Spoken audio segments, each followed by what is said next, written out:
Alright, let's dive into this because the Steelers' 2026 roster predictions are heating up, and personally, I think this is one of the most fascinating training camp storylines in the NFL right now. We are already past the Saturday Night Lights practice, and while preseason games will give us more clarity, there's already so much to unpack. What makes this really interesting is how the Steelers are balancing veteran leadership with young talent, and in my opinion, this could be a make or break year for several players. Let's break it down.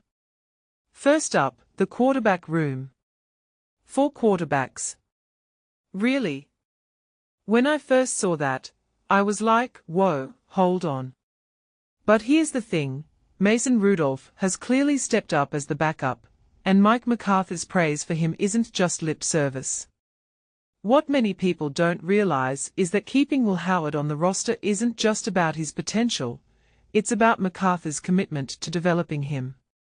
If you take a step back and think about it, stashing one of these guys on IR might be the only way to keep them all, but it's a risk worth taking.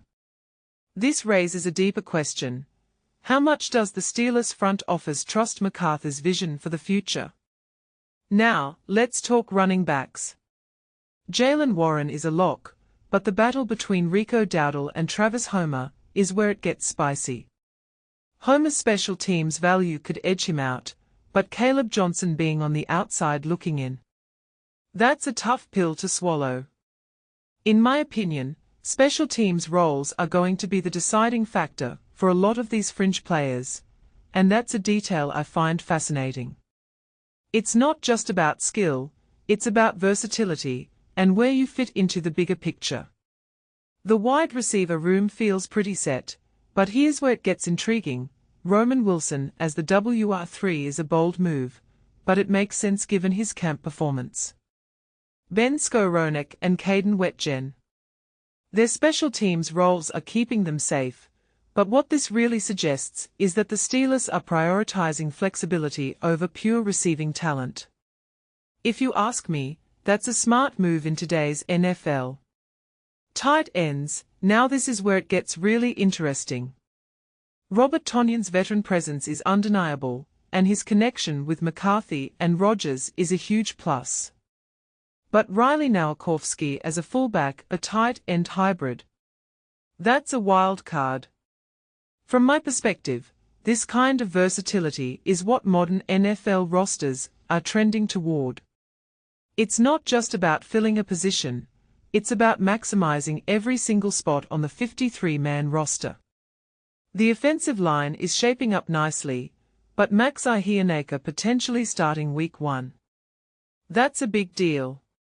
What makes this really interesting is how the Steelers are balancing youth and experience. Troy Fautanu and Broderick Jones are locks, but the depth pieces. They are going to be crucial, especially if injuries hit.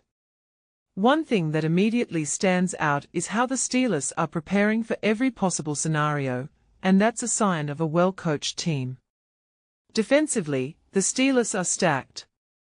The cornerback room. Best since the Rod Woodson era, no question. Dalen Everett, as a third-round rookie already making waves. That's a home run.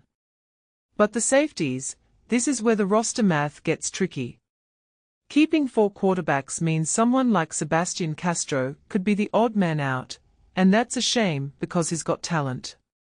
In my opinion, this is where the Steelers front office is going to have to make some tough calls, and it's going to come down to who can contribute on special teams. Special teams, speaking of which, is pretty straightforward. Chris Boswell, Cameron Johnston, Christian Kuntz, no surprises there. But what's really fascinating is how special teams is influencing so many of these roster decisions. If you take a step back and think about it, this is a team that's not just building for week 1, they are building for a deep playoff run. So, what's the bigger takeaway here? Personally, I think the Steelers roster is a perfect blend of experience and youth, with a heavy emphasis on versatility. What many people don't realize is that the NFL is moving toward this kind of roster construction, and the Steelers are ahead of the curve. This raises a deeper question. Are they a year away, or is this the year they make a serious run? Only time will tell, but one thing's for sure, this is a team I'll be watching closely. What do you guys think? Let me know in the comments below.